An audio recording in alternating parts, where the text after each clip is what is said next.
శ్రీ మహాగణాధిపతయే నమః. ఐం మహాసరస్వత్యే నమః. శ్రీ లలితాంబికాదేవియే నమః.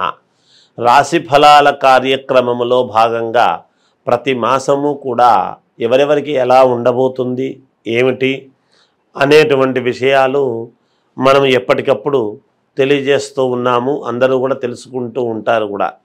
అయితే ఈసారి డిసెంబరు నెల ఫలితాలు అందరికీ కూడా 12 రాసుల వాళ్లకు ఎలా ఉండబోతున్నాయి ఏమిటి అనేటువంటి విషయం గురించి ఇప్పుడు నేను తెలియజేయబడుతుంది. అయితే ఈ డిసెంబరు మాసములోనే మార్గశిర మాసం అనేటువంటిది కూడా వస్తుంది. అంటే శ్రీ మహావిష్ణువు మాసానాం మార్గశీర్షోస్మి అన్నాడు. కార్తీకం అయిపోతూనే మార్గశిర మాసమే కదా వస్తుంది. అలా మార్గశిర మాసం ఎప్పుడైతే వస్తుందో ఇక్కడ కార్తీకమంతా కూడా పరమేశ్వరుడికి సంబంధించినటువంటి ఇది. మార్గశిర మాసము అంతా కూడా మార్గశిర మాస స్నానాలు చేయటం అనేటువంటిది ఉంటుంది. కార్తీక మాసంలో దీపాలు వెలిగించటం, కార్తీక స్నానము ఉంటుంది. కానీ మార్గశిర మాసంలో మాసానాం మార్గశీర్షోస్మి అన్నాడు అంటే శిరస్సు వంటిది అని దాని అర్థం. శ్రీ మహావిష్ణువు యొక్క శిరస్సు అంటే తలకాయ ఏమిటి అంటే మార్గశిర మాసం అని.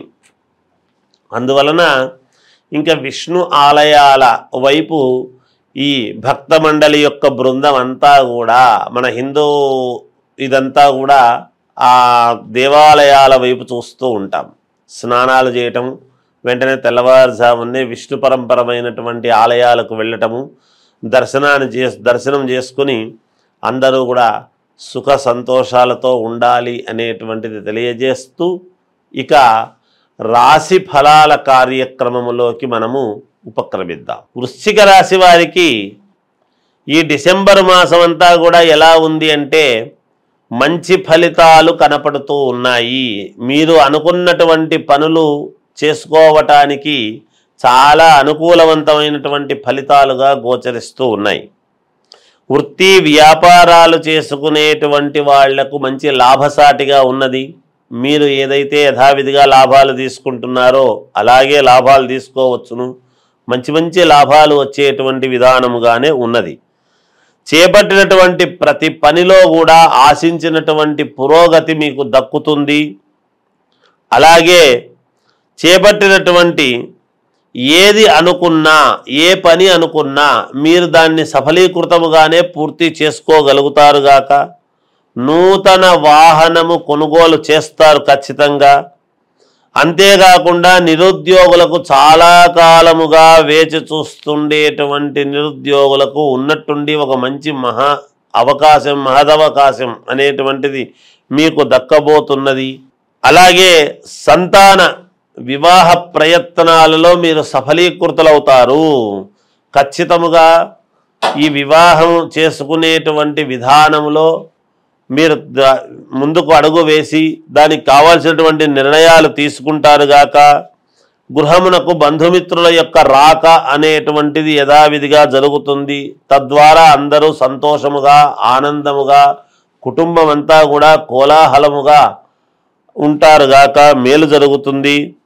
సోదరులతో స్థిరాస్తి వివాదాలు గనక ఏమైనా ఉంటే అవి పరిష్కార మార్గముగా మీరు అడుగులు వేసి అందరూ కూర్చొని ఎవరికి ఏది రావాలి, ఎంత రావాలి, ఇన్నాళ్ల నుంచి పలకరించినటువంటి వాళ్ళు కూడా పలకరించుకొని సోదరులు మీరు అందరూ కూడా సమిష్టి కృషితో ఒక చోటాని కూర్చొని ఒక నిర్ణయం తీసుకొని అందరూ కూడా సమానముగా పంచుకోవడం లాంటివి జరుగుతాయిగాక. అంతేకాకుండా మిత్రులతో విందు వినోద కార్యక్రమాలలో పాల్గొంటారు. మాసాంతమున ఈ నెల ఆఖరున శత్రుబాధలు అనేటువంటివి పెరిగే అవకాశము ఉన్నది. మీ మీద ఎప్పటి నుంచో విరుద్ధముగా ఉండేటువంటి వాళ్లకు కాస్త పైచేయిలాగా దొరకవచ్చును అనేటువంటిది సూచనప్రాయముగా ఉన్నది. కానీ ఎక్కడ ఏమీ ఆందోళన చెందాల్సినటువంటి పరిస్థితి అయితే ఏమీ లేదు. అలాగే ఒత్తిడి పెరుగుతుంది కొంతమంది ద్వారా. అంటే మీరు ఒత్తిడి ఎక్కడ ఎవరి ద్వారా పెరుగుతుంది అంటే మీకు ఏమైనా ఇబ్బందులు ఉంటే, ఒకవేళ లోన్లు అట్లాంటివి ఉంటే, లేకపోతే అధికారులతో కానీ, లేదా ఇంట్లో వాళ్ళ ఒత్తిడి కానీ, లేదా ఉద్యోగం రాకపోతే ఒత్తిడి తెచ్చుకోవచ్చు కదా అని ఒత్తిడి కానీ, పెళ్లి కాకపోతే పెళ్లి చేసుకోవచ్చు కదా అని ఒక ఒత్తిడి కానీ, ఇలాంటివి ఏదైనా సరే కాస్త ఒత్తిడి అనేది ఉంటుంది మీకు. అలాగే వివాదాలకు దూరముగా ఉండటం అనేటువంటిది యోగం. కాస్త జాగ్రత్తగా వివాదాలకు లోబడకుండా వివాదాలకు దూరంగా ఉంటే మంచిది అని గ్రహించి కాస్త దూరంగా ఉండండి, మేలు జరుగుతుంది. ఆధ్యాత్మిక సేవా కార్యక్రమాలలో ఎక్కువ శాతం పాల్గొనడం లాంటివి చేయండి. తద్వారా దోషము పరిహారమయ్యేటువంటి విధానము కూడా ఉన్నది.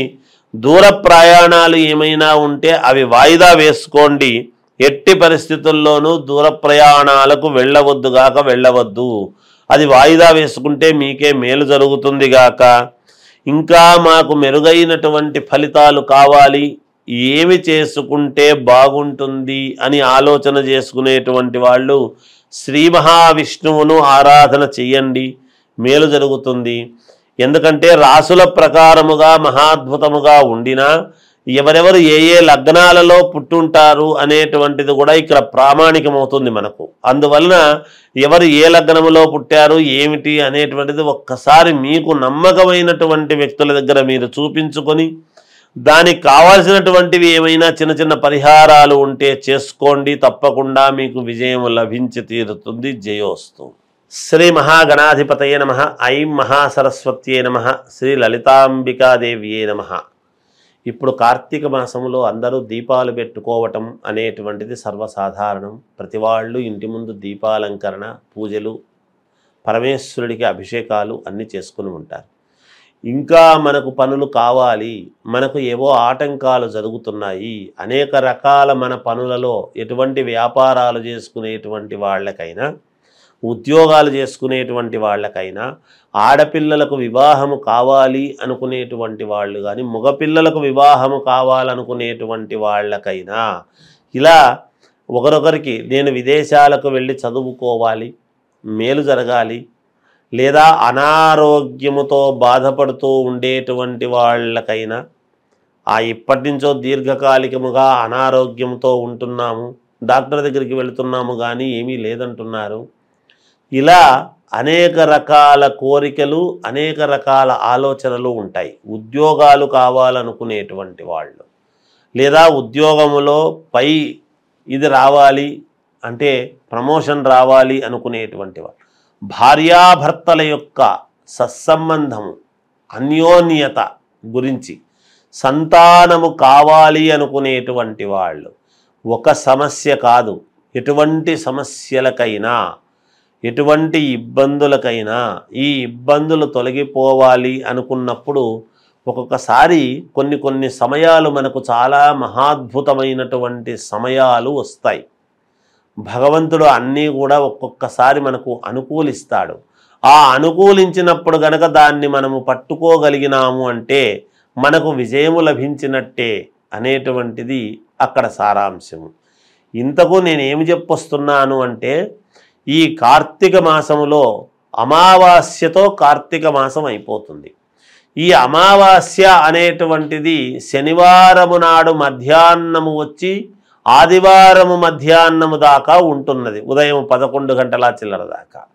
అటువంటప్పుడు దేహపీడ అనేటువంటిది ఎవరికైతే ఉంటుందో, మానసికమైనటువంటి ఇబ్బందులు ఇవన్నీ ఉంటాయో, మామూలుగా విపరీతమైనటువంటి తిరుగుడు తిరిగి మాకు పనులు కావడము లేదు అనేటువంటి ఆలోచన ఉంటుందో, ఈ 2 రోజులు కూడా కీలకమే. ఆదివారము నాడు ఆరోగ్యానికి మేలు జరుగుతుంది. ఆదివారము అమావాస్య అంటే పరమ పుణ్యప్రదమైనటువంటిది. సరే, సోమవతి అమావాస్య కూడా మంచిదే. అయితే ఆదివారము అమావాస్య నాడు కానీ శనివారము అమావాస్య నాడు అయినా పర్వాలేదు. ఈ 2 రోజులు చేస్తే మరీ పుణ్యమే. ఏమి చెయ్యాలి అనుకుంటే, ఎవరెవరికైతే ఎంత వయస్సు ఉంటుందో, మీ వయస్సు ఎంతనో ఈ సమయానికి అవి చూసుకోండి. ఆ వయస్సు రీత్యా అన్ని ఒత్తులు తీసుకొని అన్ని ఒత్తులను కూడా కుంకుమతో అద్ది ఎరుపుతో కుంకుమలో అద్ది ఆ అన్ని ఒత్తులు కూడా ఒకటిగా చేసి ఆవు నెయ్యితో దీపారాధన అనేటువంటిది చెయ్యండి.